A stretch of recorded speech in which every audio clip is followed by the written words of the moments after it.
Alrighty, guys. So welcome to our study hall. This week we are going into the Middle East and the Mediterranean region. We just did a beautiful live session covering the assignment, so make sure you check that out. If you accidentally clicked on this one first, we're not going to be talking about the assignment here. So let us continue on with the etiquette here. So as we said here, religion plays a massive role in this region. If they follow Islam, they'll mostly have the same etiquette, with the exception of Israel, which is going to be mostly Judaism. They're going to wear clothes that covers them from the shoulders to the knees minimum, and women are going to be completely covered. You cannot go into a temple if you are not dressed properly, and women have to have their hair covered in mosques or temples, so their hair should never be shown. Always remove shoes before sitting on a rug to eat or to drink tea. Tea is one of those things that we've talked about in most cultures. It's a big influence. It's a big thing. And in this region as well, it plays a big part in the culture due to the proximity to Asia. We're very close to there, right? And then we do have coffee, which is just huge in Turkey. If you guys have never seen videos on Turkish coffee, please do so. It's some really, really cool stuff. And at the beginning of the meal, you accept as much food as you're being served. And it is considered offensive to turn down any food. If you go to my grandma's house, you're probably at some point gonna have to tell her stop, because this lady will just keep feeding you all day. I hate it. But it's also polite to accept, a cup of coffee after your meal. And you never leave before the coffee has been served. So very different from Mexican culture, as well as some other countries in Central and South America. Here, you show up on time. Invitation says 3 o'clock, you show up 3 o'clock. You don't show up a couple of hours late. First thing these people do when they get somewhere is they greet the elders. That's a sign of respect for them. Those are the first people you greet. And then restaurants in this region have two sections: a family section where the women can sit, and then a men only section. So again, we've talked about it. This is a region where the men are just considered superior, I guess, still. The rights for women are slowly moving along, not at the pace that they should be. But it just is what it is, right? Nothing we can do about it. Alcohol is usually not served on the meal because Muslims do not drink. Once we get down into Mediterranean cuisine, so let's talk about the Mediterranean area, because we spent the whole first part of the live session talking about the Middle East.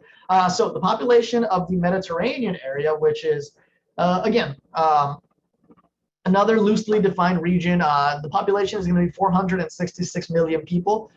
Here, we're going to have, at least in part, Spain, Italy, Greece, Turkey, Monaco, and Croatia. So let me go back to my map over here. Where did I go? Where did you guys go, actually? Here we go. So we have some parts of Spain. We have Italy, which is right in smack middle in the Mediterranean Sea. We have Greece. We have Monaco and Croatia, which are kind of going up this way. So it said that the food in this region is defined by three core elements: the olive, the wheat, and the grapes, which yield olive oil, bread, pasta, and wine.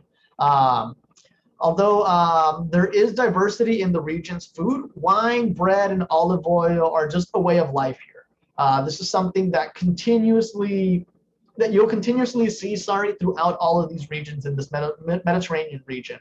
They're huge on seafood. As you can see, it's a giant ocean, so a lot of seafood. And their food is all about ripeness and the freshness of ingredients. So they're only serving the best stuff here. The Romans thought that the Mediterranean was the center of the earth, just like most of us before thought that the earth was the center of the universe. Very wrong, both of them. And Mediterranean literally translates to middle of the earth. So these people were very egotistic about where they were in terms of the rest of the world. So the Strait of Gibraltar is that tiny area between Spain and Morocco, and this is where the Mediterranean meets the Atlantic. So we did talk about it. I thought I had the picture before, but I actually had it in this folder. And here, I don't know which way is which, but basically one of these is Africa, one of these is Spain. Not sure what way it goes, but basically it's just this tiny little area right there. So you can literally see the other one across the ocean, which is really cool. That's got to be a bucket list item for me.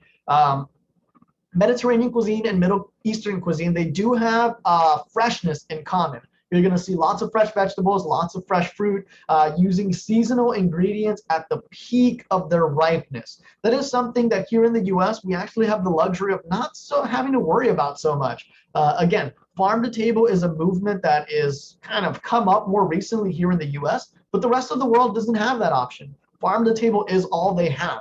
So they need to be using what's available when it's available and ensuring that their food tastes great by having it being used at the peak ripeness of it. So when it's going to be the best. The biggest difference between these two cuisines is that Middle East uses a lot more stronger flavors and herbs, and Mediterranean cuisine is considered to be a little bit more of a healthy diet. Dishes are a little bit more simple and with few quality ingredients. So they really put an emphasis on to making sure that the quality of the food is fantastic. Their diet gives them longevity, which is something that we will talk about when we get to Japan as well. Japan is the only culture with longer lifespan. Healthy people living to be old.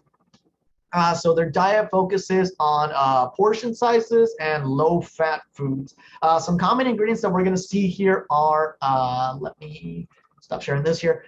Some common ingredients we're going to see here are anchovies. You're going to see lots of cheese, lots of basil, some cucumbers, garlic, honey, which is used as a sweetener instead of sugar, so already making a healthier choice there.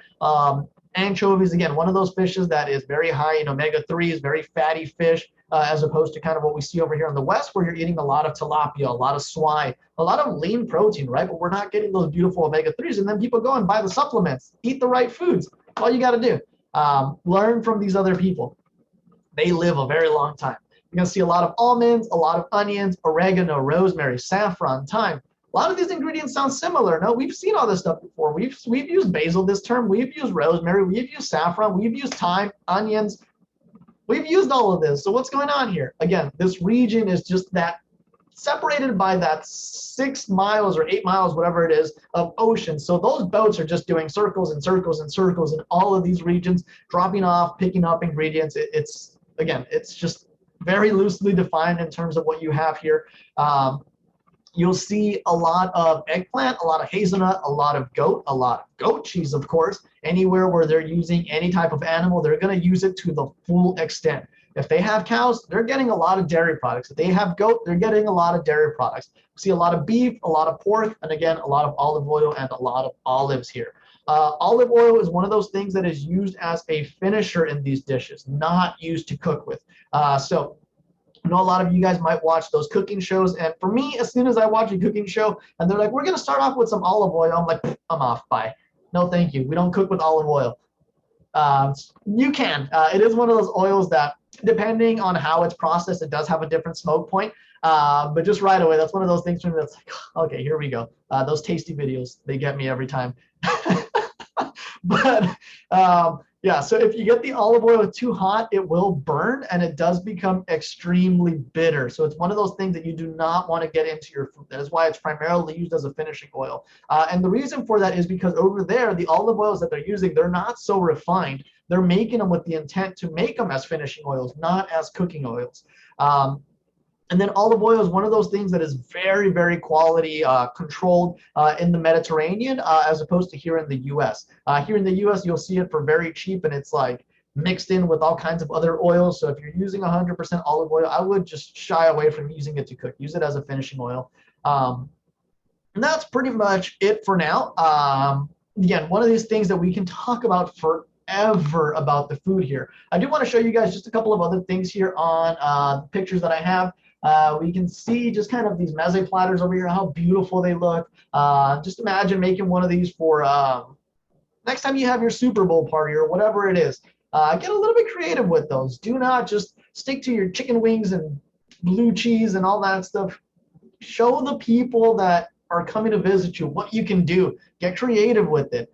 Just look at how beautiful this looks here. We have some meat wrapped stuff over here, some tomatoes. We got those little nasties there, the dolmas, some beautiful hummus on here. And take a look at how beautifully this is plated up. The olive oil is right in the center, even though this is a flat plate. It's not leaking off of the plate, right? This is one of those things that I keep telling you guys, make sure that the rim of the plate is nice and clean. Usually you do want to make sure that it's nice and clear. You don't want to have food kind of hanging out like this here. But for presentation's sake, they do have some of these cherries on the board as well. So it's just kind of staging here. but we do have this one over here, which has 3 different types of hummus. There's a roasted pepper one. There's one with what looks to be pine nuts. This one might be roasted garlic. But again, look at how beautiful these things look. We got some roasted artichoke here, some heirloom carrots, all kinds of cool stuff, some bread. So you can definitely get creative with these things. Here's another one. So when you present that meze platter to us, you can add as much as you would like. As long as we have the olives, the tabbouleh, the hummus on there, anything else that you guys want to add extra is perfectly fine for us. The more, the better. And yeah, that's pretty much all I got for you guys here. So any questions before I jump into a video that I want to show you guys? I'm super excited about this video. Chef, we've got Jeremy and Shelley. Jeremy. Right, go ahead. So in the Middle East, there's like, you can just they have like the green olives that you can use, like the green. They have the green olives without the pits as well, right? They have the green olives without the pits as well. Yeah, I mean, remember, the olive is coming from a tree, right? It is, Yeah. it's a fruit, right? That seed, that pit is inside there. And more likely than not, they're mostly served when you buy them at the market, that they have their pits in it because of this freshness quality. Can you get them pitted? Of course, yes. But the go-to is going to be that the olives with the pit in it, because it is just a higher quality, because it hasn't started to deteriorate, right? If you want the highest quality olive, you're going to be pitting those at your own, home if you're that hardcore, which some people over there are. Oh wow. Yeah, it's olives with pit in all the way. Shelley? Yeah, I just wanted to share with you that this past Saturday, the Good Morning America show, they had one of their professional chefs, I forget his name, but he was making Shakshuka. shakshuka. So he made the whole thing, and the presentation, everything was so beautiful. So if anybody gets a chance, look it up on Good Morning America. And it was this last Saturday, but boy, was it beautiful. Oh, I was so excited because I knew that we were going to make it. So that was pretty cool.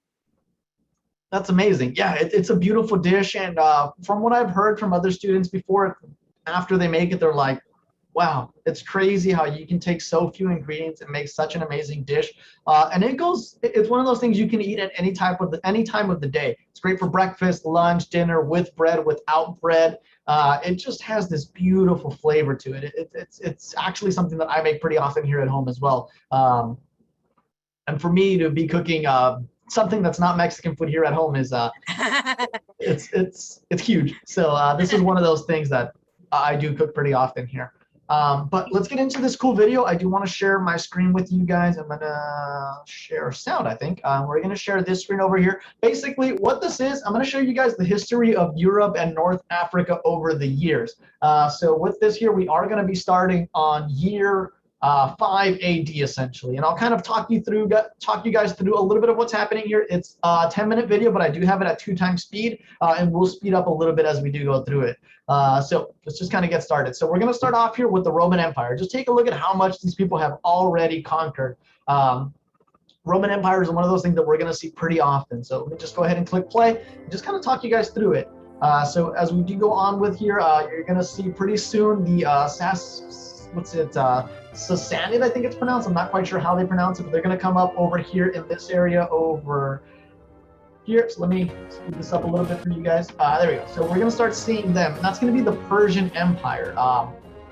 If you guys watch any of those older movies, you're going to see that the Persians conquered a lot of regions. So we have the Gallic Empire that came up very quickly. That is kind of the ancestors of Spanish. There's a region going over a little bit, and we're going to start seeing a bunch of different regions. So here in the year 476 AD is actually going to be the death of the Latin language, and from that, as we know, Spanish, Portuguese, French, and Italian all came from there, right? So we have the Western Roman Empire. This Byzantine is actually the Eastern Roman Empire. So here we have the Western Roman Empire and the Eastern Roman Empire. So 2 different regions that ended up coming together. Here we have the Visigothic kingdom that has taken over Spain, and this is German. My Spanish people are very tall, very light-skinned. You'll see a lot of green-eyed people there. It's because they derive from Vikings. In the year 711, we are going to see that Spain gets taken over, and we'll just kind of get into that right now. So this over here is the, as we said, this is the Persian Empire that just grows and then it gets smaller. And then you have that African or that African influence coming through right here, right?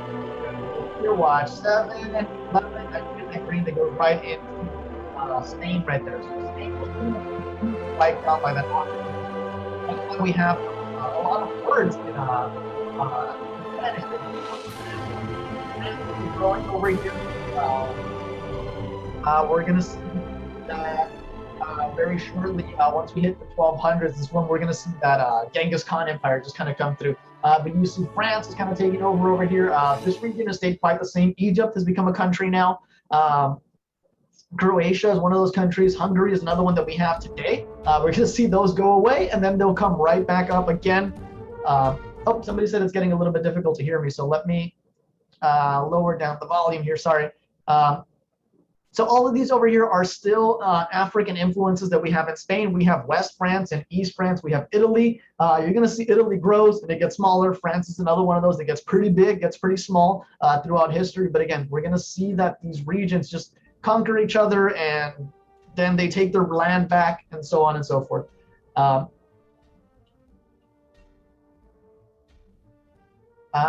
So once we hit right now, we're going to see Genghis Khan was somebody that was born in the year 1158 all the way up until the year 1227.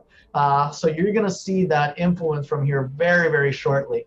We do get a couple of years. So African influence still in Spain over here. We do have France that has kind of taken over northern England. England takes it back. We see just a bunch of countries forming and disappearing. And that is why the food here is something that is so crazy. Here comes the Mongol Empire. This was Genghis Khan, if you guys have heard of him. So that was all because of him. Once he died, it became 3-4 different kingdoms, and then they kind of started warring against each other. In the year 1492, which is coming up in about 100 years, we're going to see that we still have that African influence over here in Spain. That's going to go away. You have Serbia, Bulgaria, Hungary, all countries that ended up going away because of the Ottoman Empire. So that kind of just becomes one giant region right now, very shortly. You're going to see this red just massively grow. And again, just countries appearing, disappearing, all kinds of crazy stuff. You see Moscow up here, or Muscovy, which ends up becoming a part of Russia. That Ottoman Empire is all the way over here in northern Africa, as well as all of the Middle East and the Mediterranean region over here. Spain has reclaimed its country now, so it took over Portugal for a bit, but then Portugal is like, I still want to be a country. We can see Poland and Lithuania are one country together. Russia has become this giant landmass once again. We see Austria here. We can see France is growing a little bit here. In the year 1769 was when Napoleon was born, and that guy lasted all the way up until the year 1821. So you're going to see this massive boom with France right now. Spain has now taken over Italy, so Italy isn't even much of a thing anymore. There's these small Italian states right here.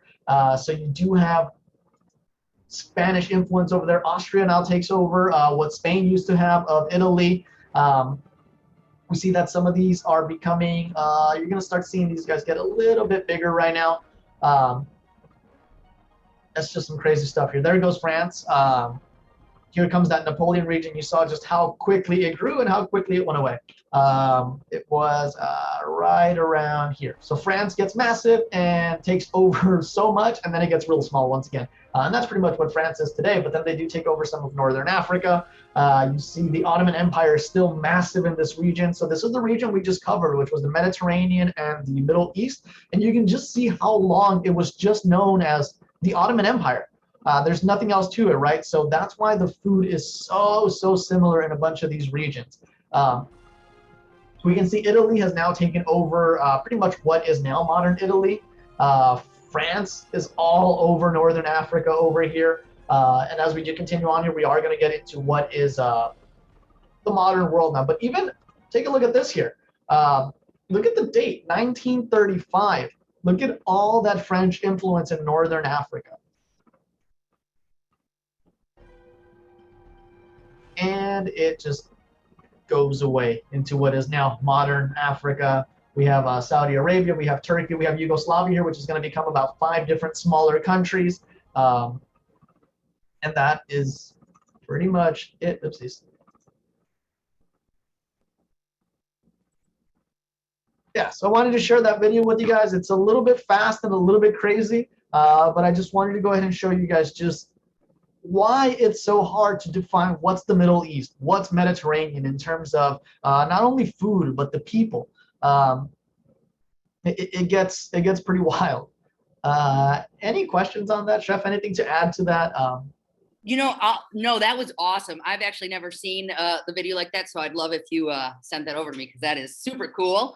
It really just shows that, time warp, right? Migration of people, changing of lands. And like Chef Jerry said, that's why we see so much diversity in their food. I did just have a few food items to show with you all, just a few extra ones to get you excited about this cuisine. So we've got a few minutes, so I'm just gonna pull them up and check them out. I didn't see any, all questions have been answered.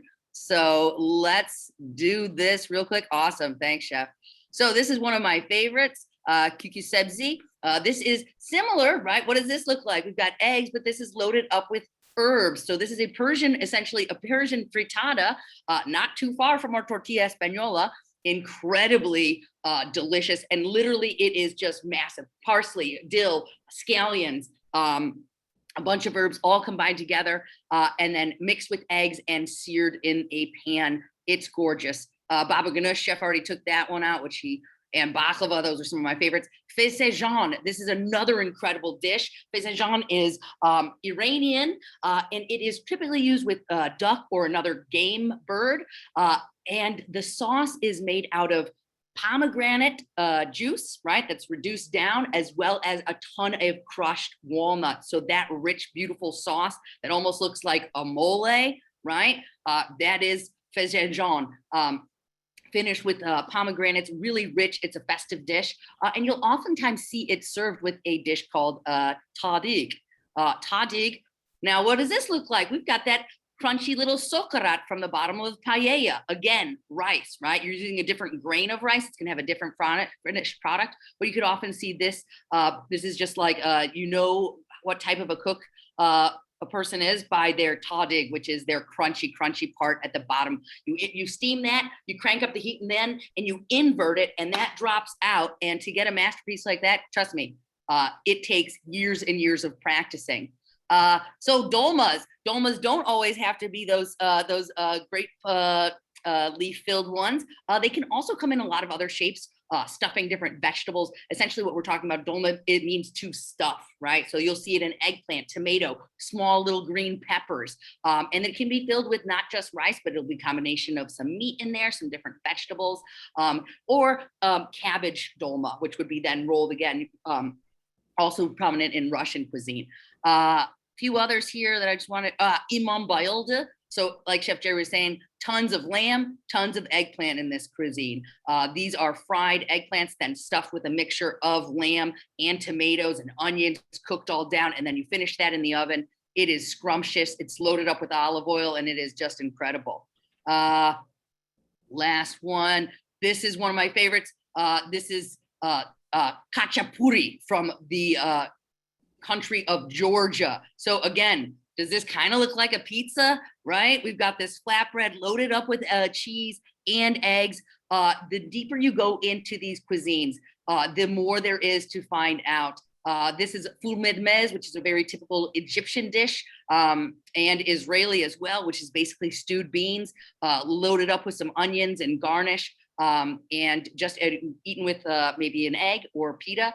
But class, there's so much delicious food in this region, and especially with the current things that are going on, right, in Afghanistan, right, and the world and wars. As we know, there are unfortunate things that we have to talk about all the time with the people and what happens with religion and colonization. We're going to continue to learn about that stuff. but the food that comes out of it, and I think the eventual love that we can all learn through one another through eating is what it's all about.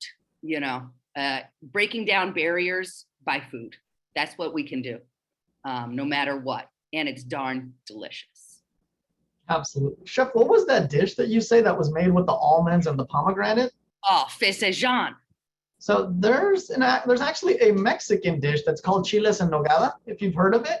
Yes, and I love it. It's one of my favorites. It's crazy. I had never heard of the one you just talked about. And chiles en nogada, it's a stuffed pepper with pomegranates, and then the sauce is made from almonds and walnuts and all kinds of nuts that have been mixed with creme fraiche. I'm like, Exactly. that's. You guys, the combinations and the connections literally do not stop, class. The connections do not stop. We are gonna just constantly see these things that like, this is like almost the exact same dish. How on earth? It's fantastic. I'll share that with you as well, Chef. Perfect. All righty, guys. I think we're all set. Does anybody have anything to add? Any questions last minute here before we shut this down for the day? I think we're clear. All right, we're all set to go. All righty, guys. Thank you guys so much for joining us. No, it was a little bit of a long live session plus study hall, but again, these things are so crazy. The amount of information, it's so hard to get to all of it. So we try to get as much as we can to you guys. If you guys have any questions, feel free to reach out to me and Chef Catherine. We are getting into crunch time, guys. We are in week 8 now. So if you guys are missing anything, please let us know so that we can help you out with that. We want to make sure that we can start getting these things. And as we've talked about, these are all techniques that we're going to be using throughout our careers. So we want to ensure that we get them down now while we're in culinary school. You don't want to reach out. You missed week 3 assignment. It had grilling. You get out to your job. Like, can you grill? You're like, no, I missed that assignment. You don't want to be that guy. So make sure that we turn this stuff in. And that's all I got. See you next week, class. Take care. Be well.